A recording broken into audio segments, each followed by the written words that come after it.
Hi, I'm Zach from MMSD and Fresh Coast Guardians. Today I'm going to show you how to install your very own rain barrel. So the first step to installing your rain barrel is to choose your spot. Every rain barrel should be about a few feet away from a downspout.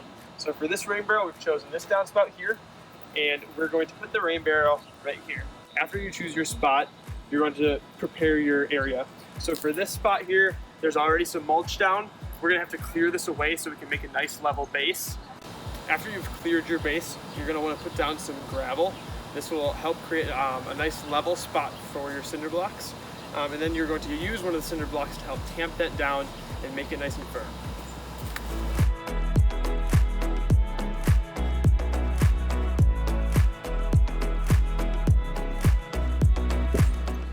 After you've created that level base with the gravel, you put down your cinder blocks and then you're going to want to level them. We have this big level tool, but if you don't have something like this, you can always use an app on your phone. So what you're going to do is you're going to make sure that it's level this way and level this way for each cinder block. In order to prepare your rain barrel, you're first going to want to attach the spigot and the drain. To attach the spigot and the drain, you're going to want to put on these pieces first. This creates a seal and a place for you to screw in your spigot and drain. Next, you're going to screw in these pieces. The spigot will go on the top spot and the drain will go on the bottom. To finish preparing your rain barrel, you're going to be drilling into the side of the barrel.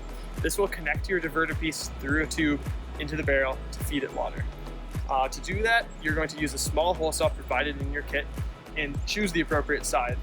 For this rain barrel, we're going to choose the left side because that's closest to the downspout.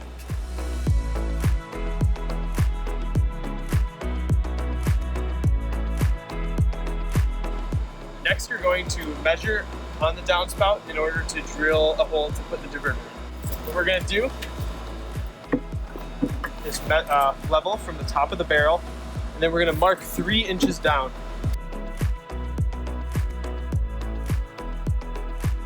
We're going to be drilling into the downspout. To do this, you'll want to use the large hole saw provided in your kit, and you're going to want to use safety gloves and safety glasses. To put in the diverter piece, pinch the sides, and insert it into the downspout. To secure the diverter, use the 2 screws provided in your kit and screw them into the 2 spots around the diverter.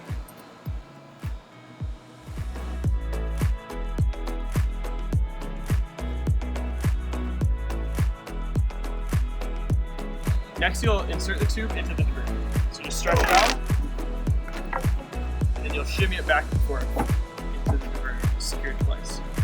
Once your rain barrel is all set up, you put the lid on. There's 2 options. One of them can be like this, just the normal design. You can see there's a little sunflower in here, it looks pretty nice. The other option is to flip it upside down and put in the filter piece. This then acts like a planter, and you can fill it with shallow rooted flowers and herbs, or just a potted plant even. So around Halloween, you're gonna wanna winterize your rain barrel. You're just gonna disconnect the connection, put on the winterizing cap, then you're gonna store the barrel upside down in a garage or in a basement for the winter, and then you can bring it back out around Earth Day. So we recommend checking your gutters and your diverter piece regularly if it's not functioning properly and or just as a regular checkup. If possible, we recommend using the water in your barrel 2 to 3 days after a storm. For more information, make sure to check out freshcoastguardians.com. You can also find us on Facebook at Glendale Green Summer and the Milwaukee Metropolitan Sewerage District.